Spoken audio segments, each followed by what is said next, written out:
Welcome. Oh, I didn't tell you, Spencer, but it's not like anybody can see this on YouTube or anything. But I tentatively named the podcast Spencenuts and Quede. I like it. We'll Uh, keep it. yeah. Spence not Queen. I I forgot. I think it was Josh that started calling me Spence yeah, Nuts. I'm pretty sure as well. That was the worst. I was like, it doesn't even make sense. It Like, it's not doesn't. even like a nickname. Nope. It just has nuts in it, and so it's funny to people, L- men over 20. Yeah, literally everyone started calling me Spence Nuts. I'm like, all right, whatever. I I'll guess just that's my roll with life it. now. Yeah. Sometimes you just gotta pick your battles and accept the nuts. Yeah, yeah, you do. So I guess today we want to talk about how to make change and progress in life, basically. Yep, I think so. And how to make change and Okay. how to, like, what prevents us from changing and why, and how Yeah. we can overcome that. That's been on my mind today, especially, just because, like, people give the medical field a bad rap because, like, well, you just push pills at people to that once they get off of it, they'll be right back to where they were. And I'm like, yeah, like a little bit we do. I would love for that Yeah. to not happen. I would love for people to actually change their lifestyle, but they are really bad at it. So is it more your observation of other people that has made you think about this, or is it yourself, I mean, like introspection I mean in both, your because own I mean I'm life? obviously not great at change, and I'm not great at doing the right thing all the time. But like for instance, I had a patient today, and she's like, I'm overweight, and I'm like, okay, what are you doing to lose weight? Well, I eat pretty good. Okay, what does that mean? Well, I try to eat healthy food. I'm like, okay, again, like, what does that mean? Well, I eat a lot of fruit.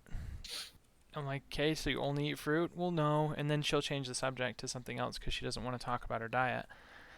Yeah. And I'm like, do you exercise? Well, kind of. My work's pretty busy. I work in a daycare and I walk around all the time. And I'm like, okay, again, like your body adapts to that, and you have to do a little extra if you want to lose weight. And she's like, well, I was hoping I could just get on this medication. I'm like, I tried to explain. I was like, Kate, this medication is going to help you as soon as you stop. As soon as you stop, you're going to gain the weight back. That's why I've seen it over and over again. She's like, well, I hope that Yeah. won't happen to me. I'm like, yeah, I hope it won't.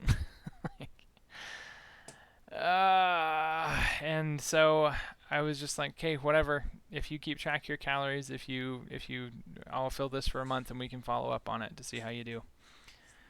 Yeah. And she's like, okay, yeah, that sounds good.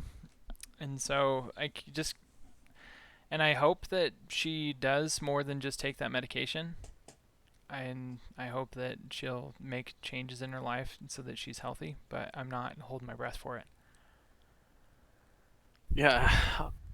I think human behavior, obviously you being in the medical field, you're going to know this more than I do, but behavior is going to follow the path of least resistance. Mm-hmm.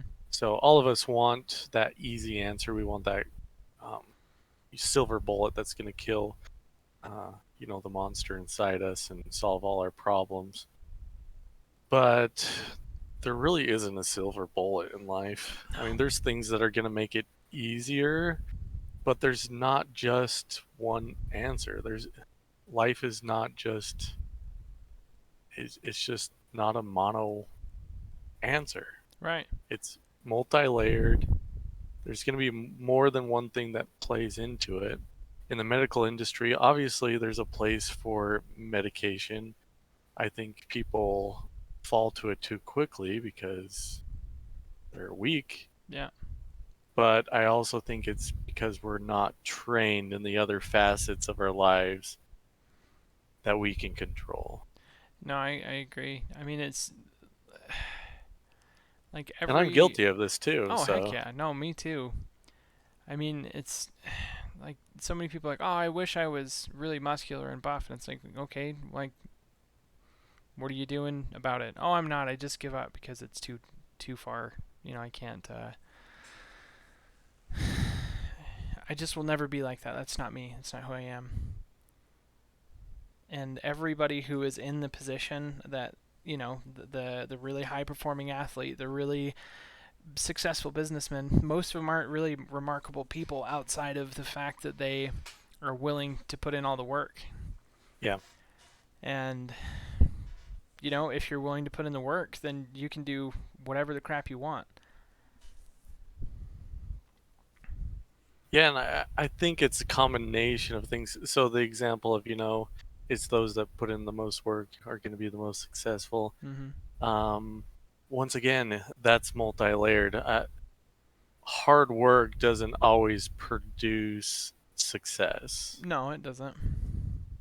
Yes, it's a big factor, but there's also, finding other people that are better than you in certain areas, and, et cetera. There's just always a multi-layer to it. I think one of the problems is we just get stuck in our minds thinking, okay, if I do this, it's going to solve my problems. Yeah. And we don't allow for the rest of the blocks to fall into place because we think we got into our minds for whatever reason that this is the only solution. Something that I've been working on personally to try to help me get out of that mindset, because I was finding myself in that mindset. It's no secret that I suffer from depression. Yeah. It's clinical depression. I've had it since high school. I didn't get any help until college, but when you and I were serving on a mission together for our church, there was a period of time where I just felt disgusting, and I thought I was sick. Yeah. Like, I thought I was physically sick. And so I called the doctor, and they did some blood tests, and they all came back normal. And he just asked me the question. He's like, "Do you think you could be depressed?" And I was like, and it just didn't cross my mind. And later on, I got some help, but I realized that there was more layers to myself, that I tried to solve it only with drugs at one point, and that didn't solve it. Then I tried to cut that out, and I tried to just do mental exercises, and I didn't allow all the layers to work together. I just wanted one, and I wanted it to solve my problems Yeah. now. So what I've been doing is,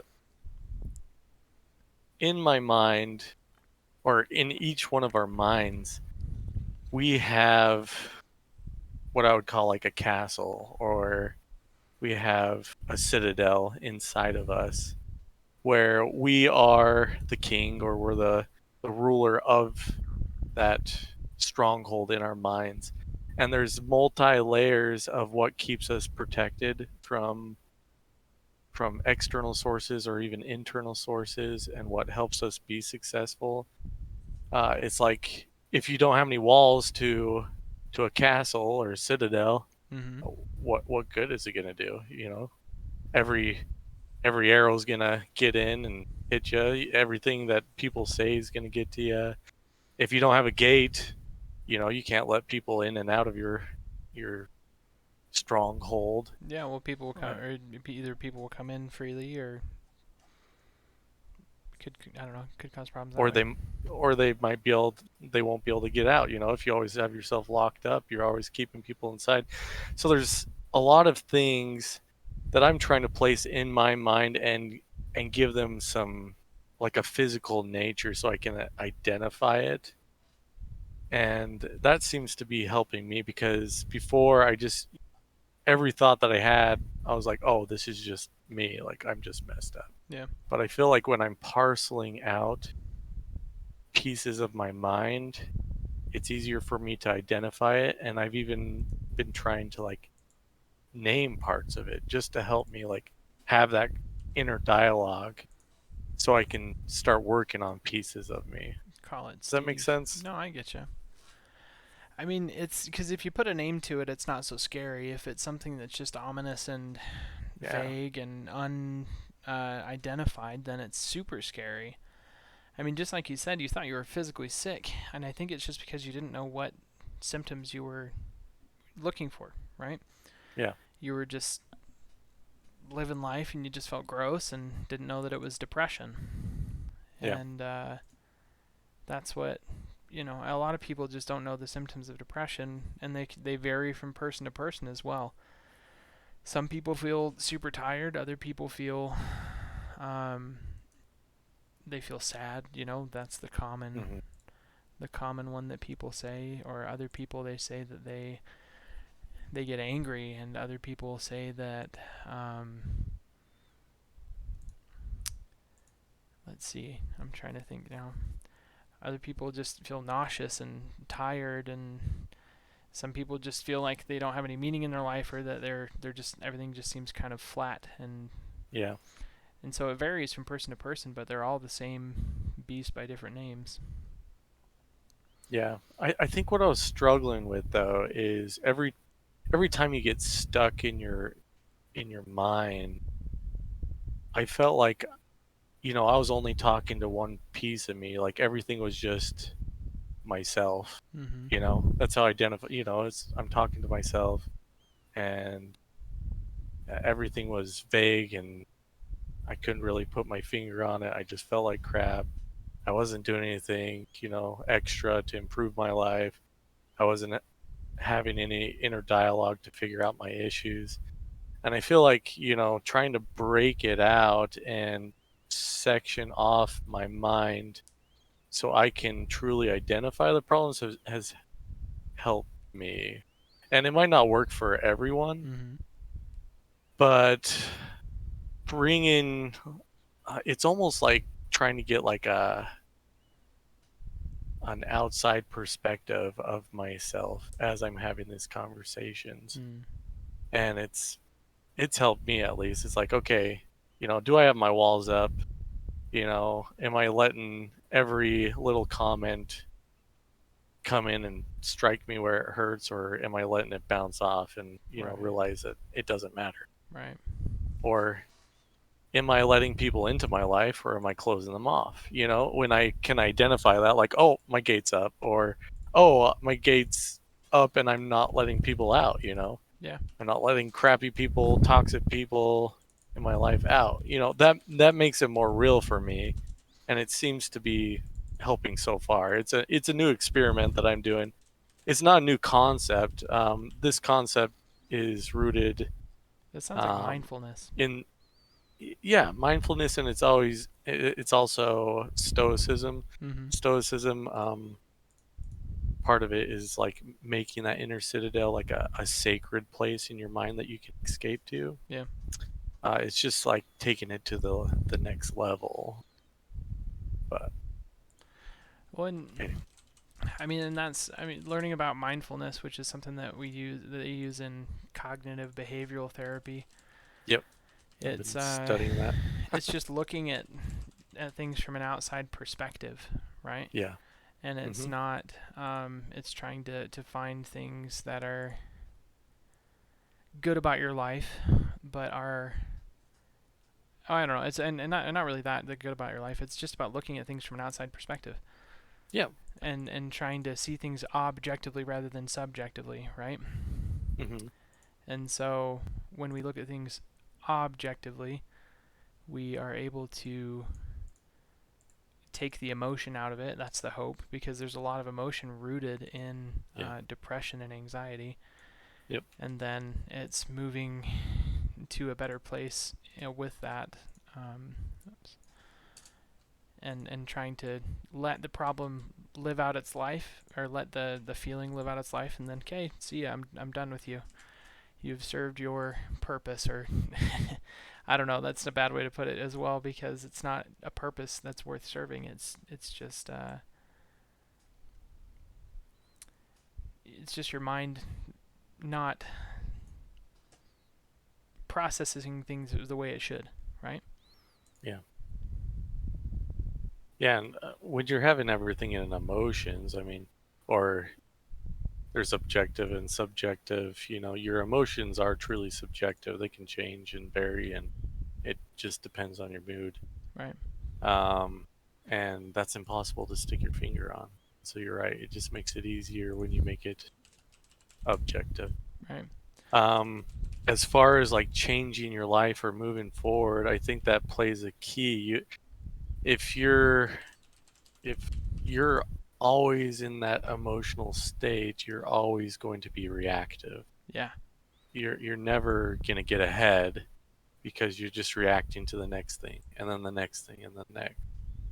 And so the key to changing anything is truly being objective, picking something, and then figuring out how to move from there. Right. Well, and I think moving is a huge component of that because it's I mean, if we're stagnant, if we um, you know, allow these things to get to us for a long period of time, it's only going to get worse. It's not going to get better, you know. Mm-hmm. And if we allow things to if we allow ourselves to improve and progress in our hopes and dreams, and then we have um, our mind is able to move to physically move away from that thing that was causing us such a problem. Yeah, I agree. So I think little things that you do are, it's kind of like a rolling a boulder, the the first little push, you might not barely move it at all. Um, Later down the road, as you move a couple rocks out from the base and you keep pushing, you might get a little momentum, and then over time you're going to be rolling it down the hill, and that's going to take itself. Right. So, for example, what we're doing right here, right now, this might not be a big grand thing where tons of people listen to it, Yeah. but it's a step in our journey in doing something that we weren't doing before, that is healthy, that is productive, that's going to get us moving where we're accountable to another person that we weren't before. Yeah. And those little things do make a difference. Uh, I would say they make the biggest difference, because without those little things that you start doing, Mm-hmm. you're never going to do those big things. Those big things are a mountain that you're trying to move, and you can't move the mountain without getting a shovel and start picking up a couple rocks. Yeah. Exactly. And it's again, you're not going to move a mountain in a day. No, It's going to take a while. It's going to take a good while. and it takes more than just like hard work. A lot of people are just lucky. Yeah, and that's a big part. But they also had that piece of moving. Mm-hmm. They got moving, and then they got lucky. And some people might not ever get lucky, but You're never going to if get they're lucky if you don't move. exactly, You know. yeah. So how do you know? And what does it matter if you're not successful? Are you going to be better off if you watch that extra episode on Netflix? Or Right. You have nothing to lose if you do more. yeah, I mean, but at the same time, though, like we talked last time about being a good father, yeah, and obviously, you can you can overwork. You know, you can grind a little bit too much. hmm, You can, um, you know, you can push yourself away from your family by not being there, and that's not helpful to anybody either. And so, I mean, as in all things, as in life, we have to find a balance, and yeah, um, we have to take into consideration that our family needs us to be there for them, and we have to balance our desire to improve and to be better with that desire to be there for our family. yeah. And I think all of us know inside ourselves if we're out of kilter or out of balance. Yeah. When you really think about it, you can tell, like, oh, I'm not spending enough time with my family, or oh, I'm not really working at this. a lot of times we're just in self-denial. We're in that justification. But when it comes down to it, I think it's pretty obvious when we're not doing what we're supposed to. Yeah. Like we'll go and we're like, oh, I should spend more time with my family, so I'm not going to do this. But then we end up, playing Clash of Clans on our phone, Right. or watching a Netflix series all in one day, or Yeah. Gonna you watch. know. Gonna watch all the episodes right now. But so once again, I'm gonna dive into mindfulness again and again in this topic because it's been the thing that's helped me the most right now, and I'm sure it could change in the future. But one, I'm gonna agree with you what you just said. A great example of someone that was super driven, but I think lost the big picture is, have you ever read the book You Can't Hurt Me? Oh, David Goggins. Yeah, Yeah, I haven't read it, but I've listened to a lot of David Goggins. He's really an interesting dude. he is. Yeah, He's definitely like he is the guy. Like if you want an example of how to grind and how to do the yeah. work all the time, he's a good guy for that. But I mean, I'll let you go with where you think you're going with this. But I feel like I know pretty Yeah, well. I think you do. So, he, like you said, he's a prime example of grinding and setting a goal and pushing to the end until you achieve it, even if everything else falls apart. But I think that last part is the issue. He pushed his body until his body failed or was bleeding or broken or just insane things. Yeah. And that's admirable. And we can prop him up for an example of that attribute. Yeah.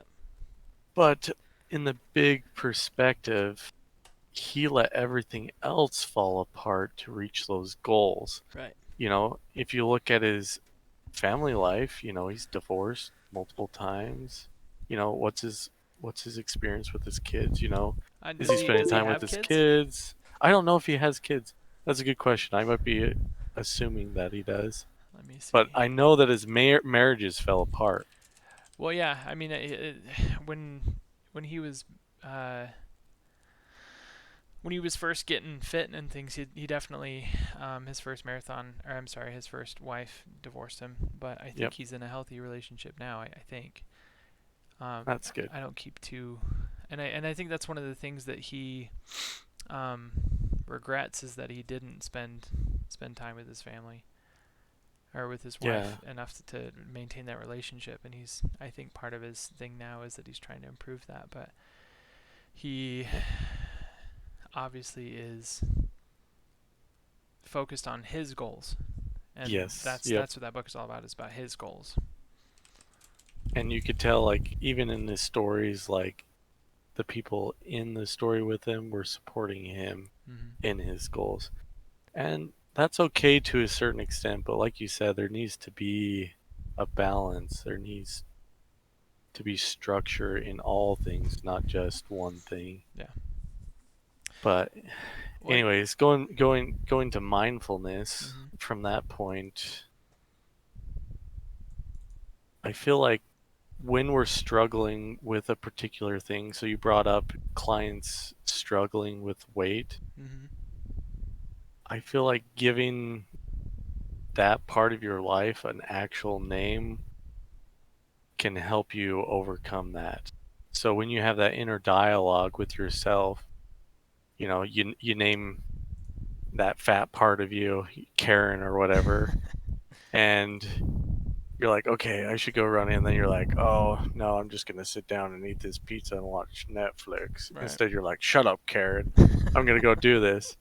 You know, Yeah. it just makes it more real, and then you're able to discard that bad person in your mind and go do the thing, and it just makes it more real. And I've been trying to do that. Like, I've been trying to do it with fear. I feel like fear holds me back way too much. I'm like, okay, I'm not going to talk to this person in the grocery store because I'm probably going to just bother them. Yeah. But I'm like, shut up, Steve. I'm going to go talk to that person and just make their day. And Steve in my mind's like, oh, all right, or Or if I'm real mad at Steve, I'll be like, okay, Steve, you're banished for a week from my village, and I'll kick him out the door or whatever. Get out of here. So, I mean, it just makes it more real for me instead of just being stuck in this glob in my head that everything mixes and Well, and it's destroys me. right, and like there definitely is. Again, going back to balance, you can't compartmentalize too much, right? Yeah, Like you no, can't. that's true. That's a good warning for myself. Right, because it's really easy to like when we build those walls around something, it's easy to let everything else to only focus on that one thing that we're building walls around. Does that make Hmm. sense? Yeah. Because if we're like it's funny that we're talking about this as well because I listened to the Tim Ferriss podcast with Michael Phelps and that Australian swimmer dude, Okay. and Michael Phelps was talking about how there was one point in time where he was just incredibly depressed and he wasn't talking to anybody because he was like, no, I got to push this back. I got to put this in this compartment. I can't focus on that right now. I need to do something else. And he didn't address the problem. He never Hmm. like had a sit down conversation with good old Steve to Yeah. figure out why Steve was acting the way he was. If we're naming that Yeah. depression Steve, right? Yeah. And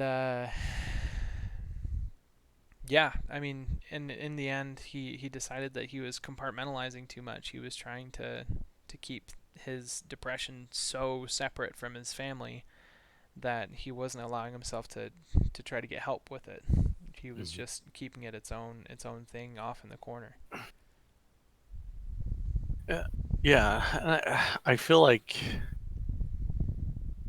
I, you are correct. You can compartmentalize things too much.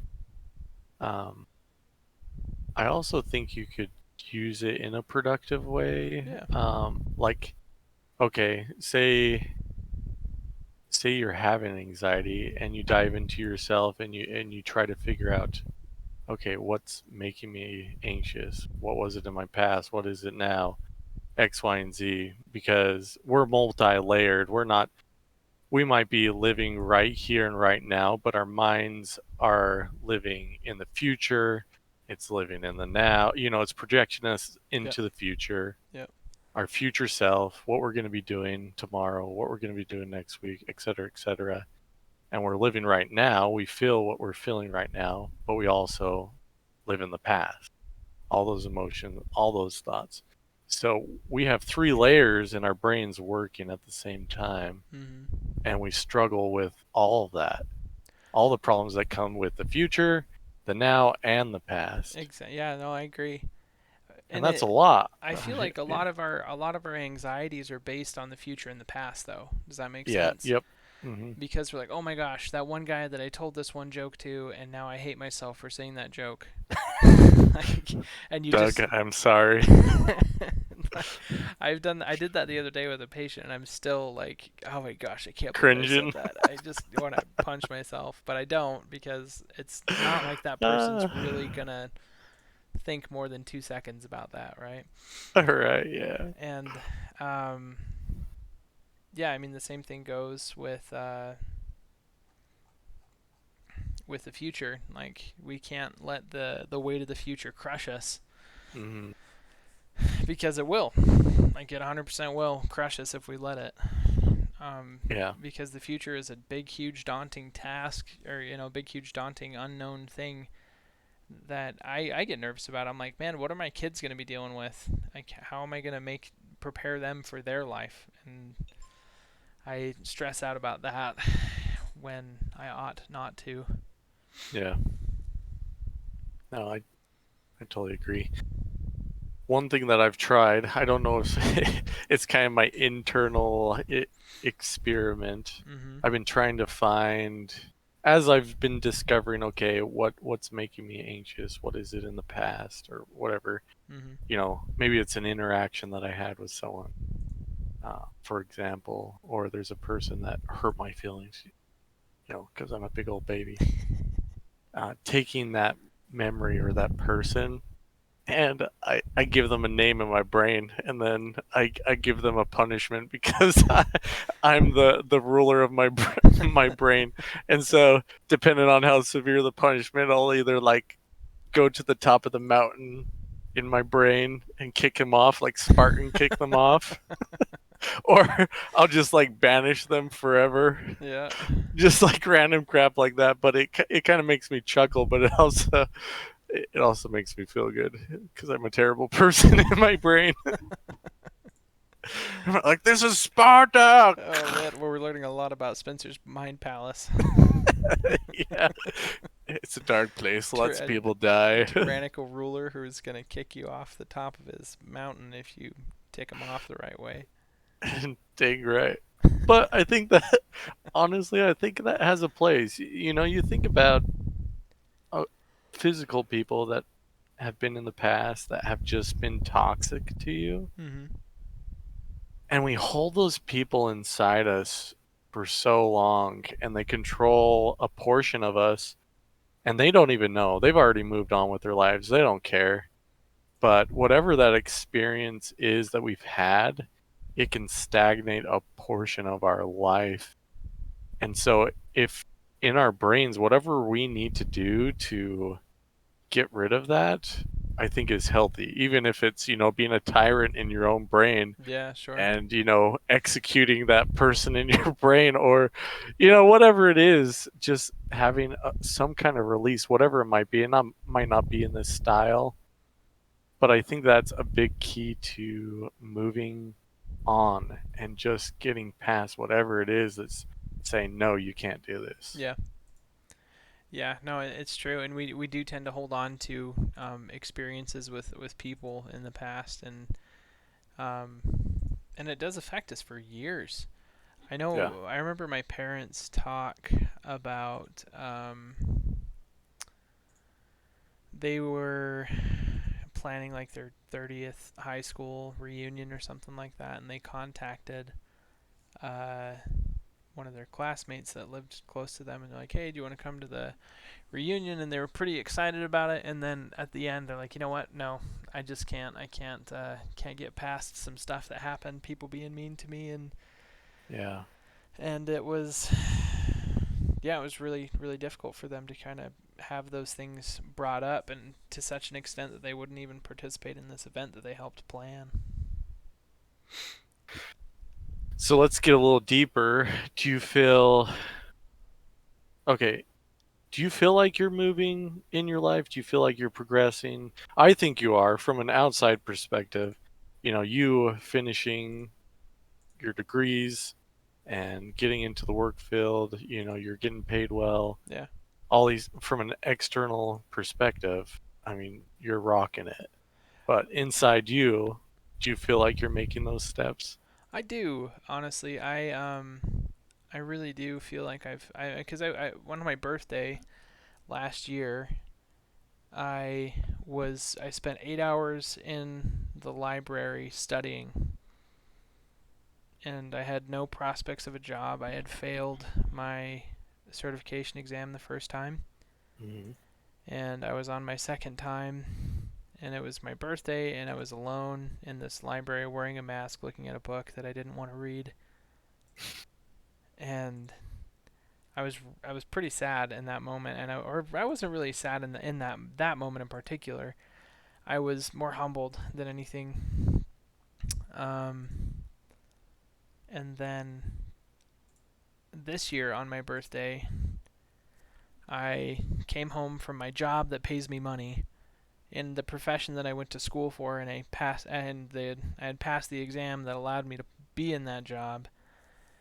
And my wife had bought an ice cream cake, and I cooked. Probably a chocolate in it. It was Gross. Reese's. It was delicious.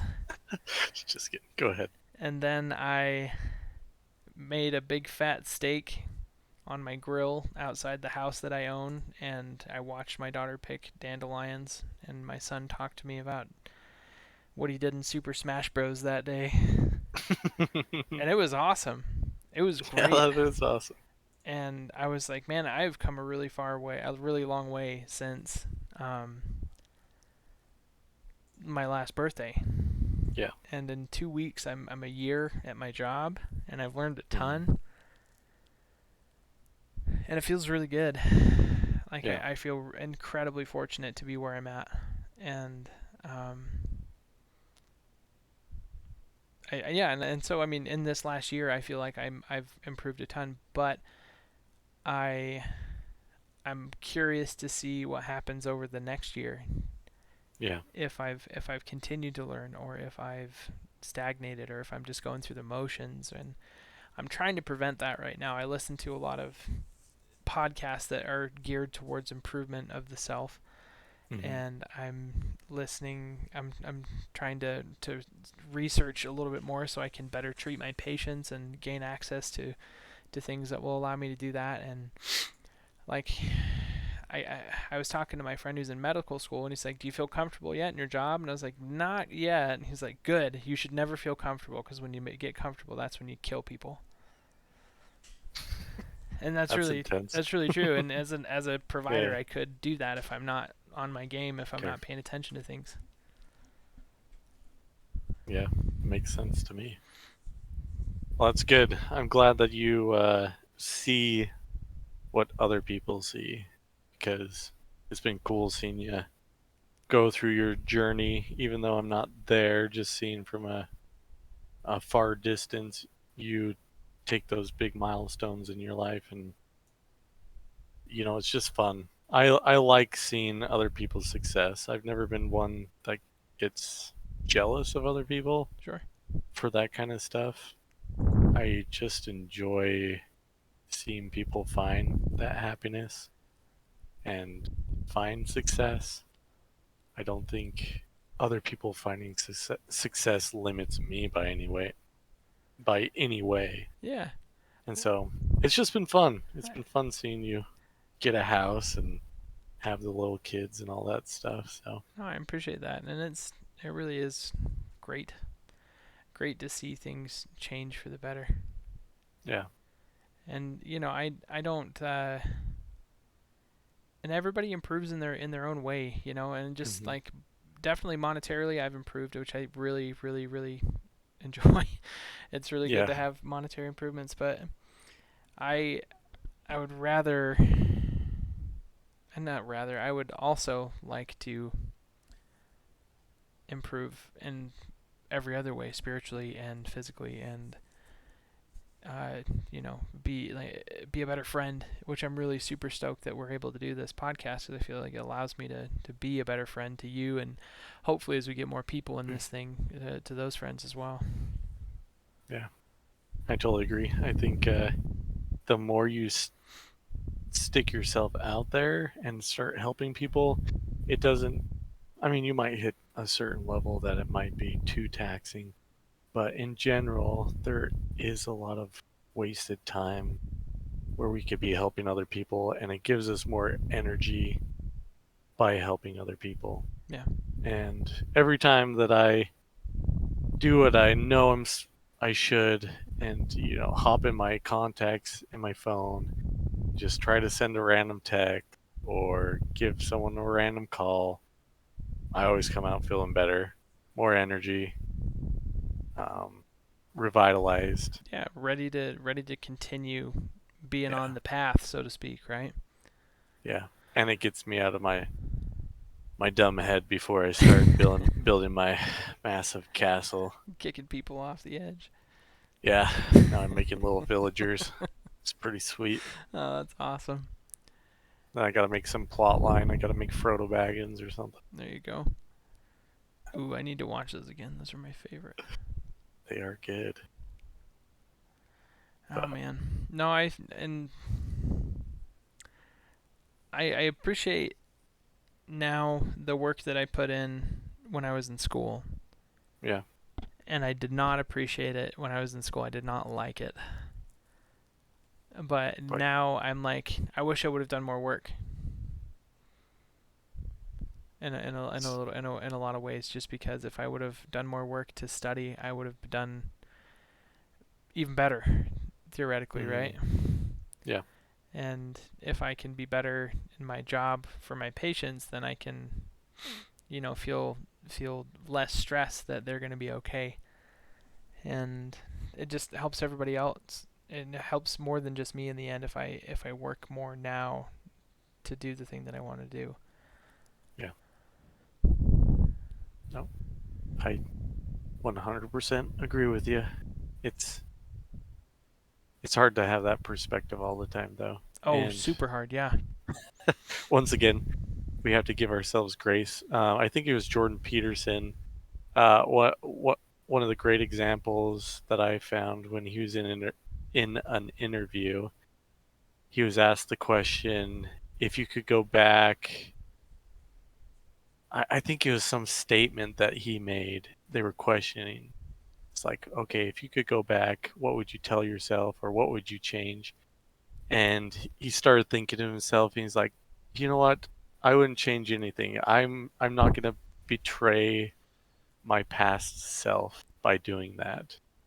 And I thought that was interesting. There's a level of like, okay, let's not betray what we've done in the past by, always critiquing.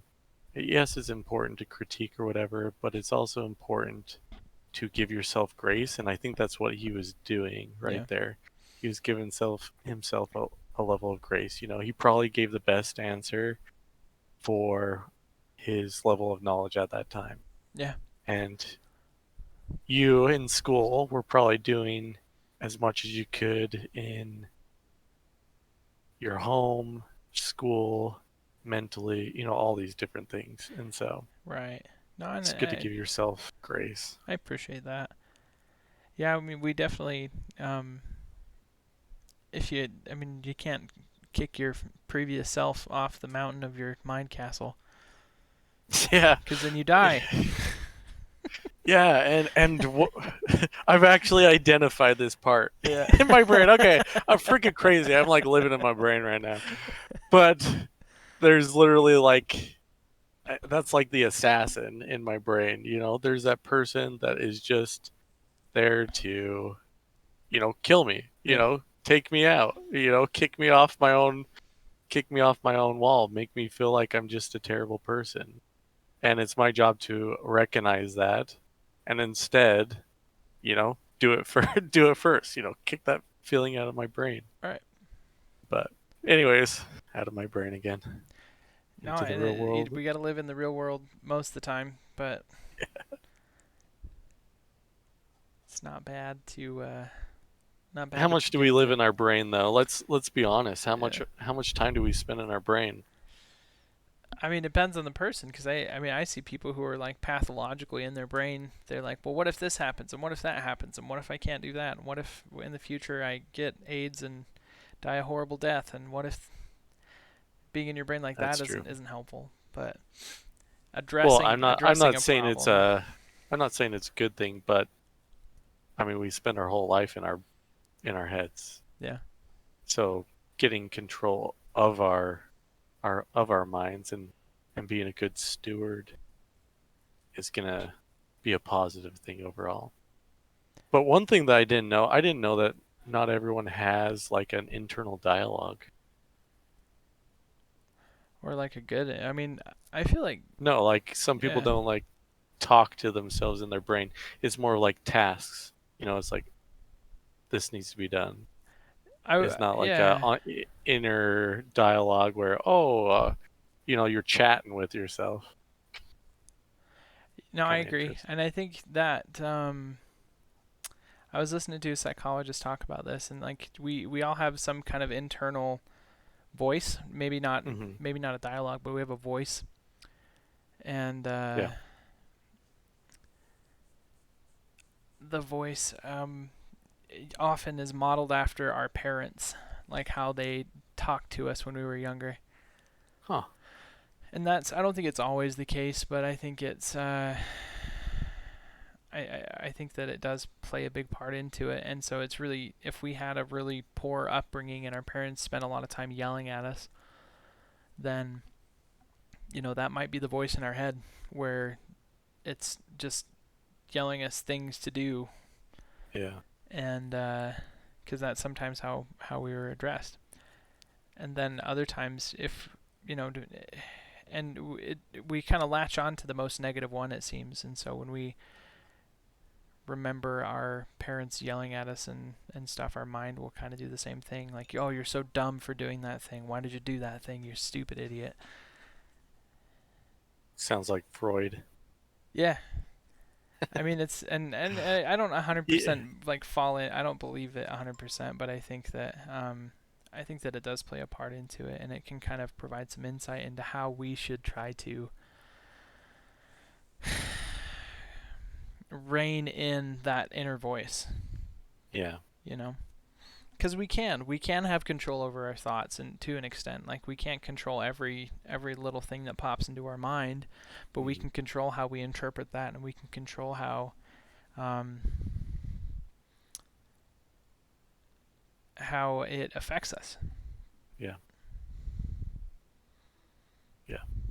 I think ultimately, if people have some kind of process, it doesn't have to necessarily be what I'm describing. Yeah, But having some kind of process that you work through things and try to have that conversation, you're going to be more successful. I think a lot of it could just be writing it down, like physically writing it down.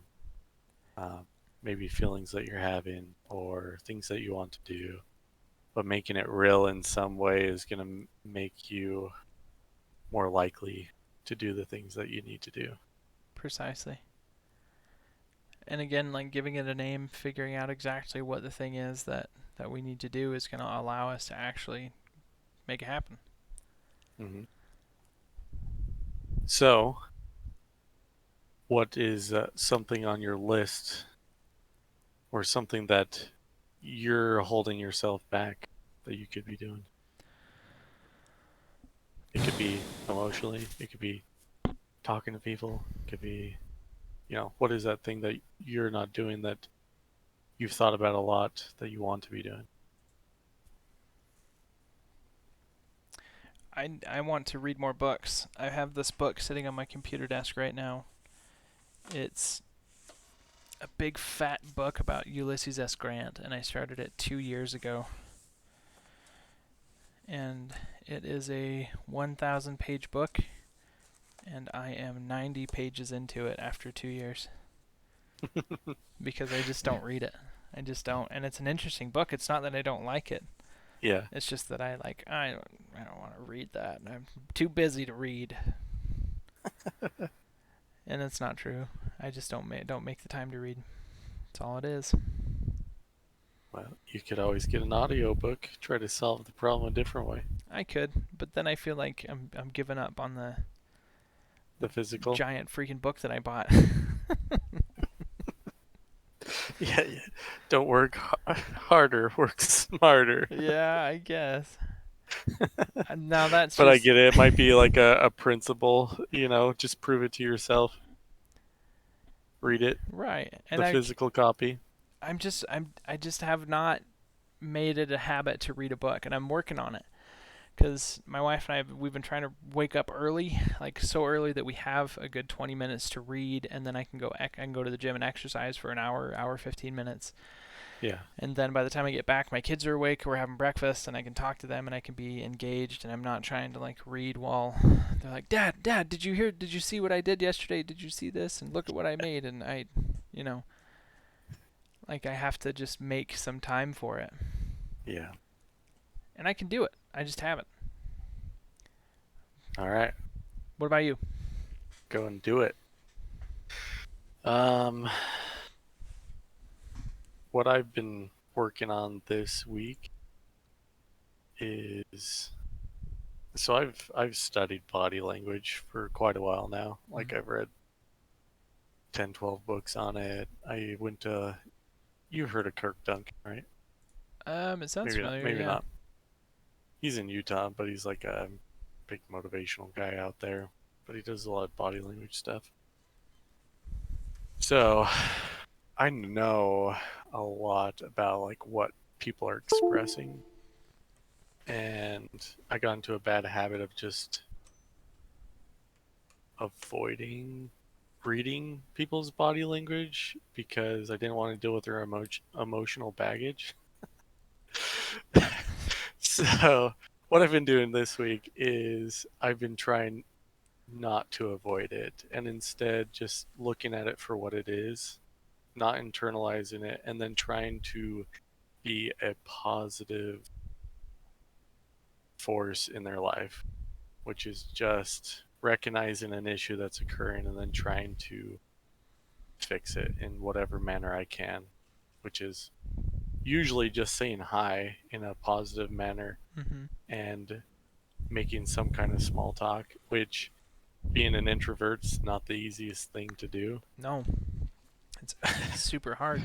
Yeah, it's super hard and I really don't like it until I do it, and then when I do it I like it. Sounds like drugs to me. Yeah, I'm a drug addict.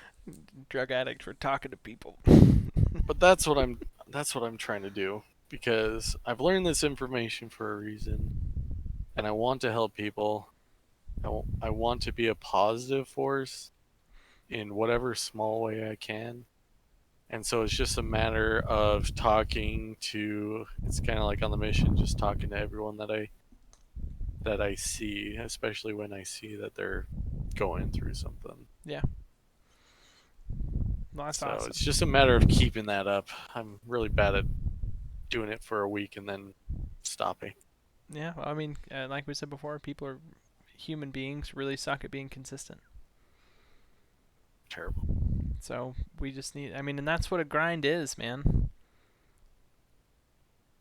That is what a grind is. It is being consistent for a really long period of time until you get lucky. I need to get lucky. Not in that sense, but you know.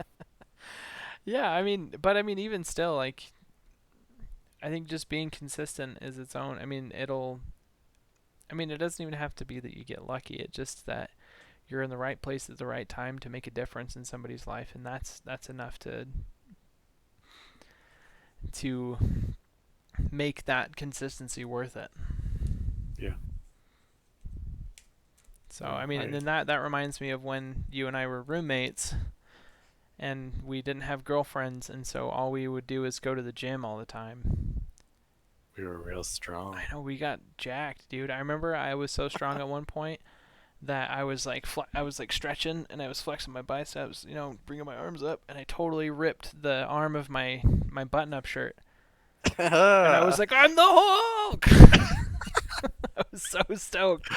It was so cool. But that was because we were so consistent. We went for like 2 hours every day, Monday through Saturday, and Everything. it was the best. Yeah, it was good.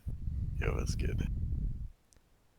Uh, but then life changes for good and bad. Yeah. No, and I've been, like I said, I've been lucky enough that my work schedule and my family schedule allow, and my wife, really, my wife makes a huge difference in my ability to Yeah, make it to the gym. that is good. So it's awesome that I'm able to do that, and I really feel lucky that I can do that. So I'm gonna use it, man. I can't just not go. Every time that I don't go, I feel terrible. I don't work as well. Yeah, it's using your time wisely. I feel you. Well, we need to get more guys talking to us so we can build this. We Yeah. I I stay going. I would talk to Doug about it because we went to the gym one time this week together, and he said that he was watching a movie with his grandma tonight, so he couldn't make it. Yeah, I saw that text. So screw you, Doug. What a nice guy. Both my grandmas are dead. Yeah, I know. Mine as well. I'm in the same boat. I have a grandpa still. He's still around? Yes. Dude, He is ancient. He's like 93, I think, guy is a right legend. now. He is he is ancient. Now that's a relationship I've never been able to figure out. My grandpa. You just Every time that I talk to him, like, I don't know, I think I just piss him off. I swear I have not had a good conversation with my grandpa. So I'm like, okay, grandpa, you do you. I love you He's a good still, guy. bye bye. All Yeah. right. I think one of the last serious conversations I had with him was when I got off my mission. Uh, they were like drinking green tea or whatever all the time, Oh, sure, yeah. and I came off. I was like, "Grandpa, you know that's against the word of wisdom." He's like, "No, it's not. It's talking about black tea, blah blah blah." It's like, you're Sounds like lying to yourself, Grandpa. sounds like an excuse, Grandpa. Yeah. Yeah, and then they came out a little later. I think it was like a year later with that official statement. I was like, "Ha you're Yeah. wrong, Grandpa." No, I mean people are gonna believe what they want to believe, man. Uh, yeah, and I do the same. Oh yeah. Go with it. Yep. Well, And that was awesome. Let's next time that we talk, let's follow up with each other. yeah. We'll see how we're doing So on our goals. I am off work next week. Okay. Hold on, I'm gonna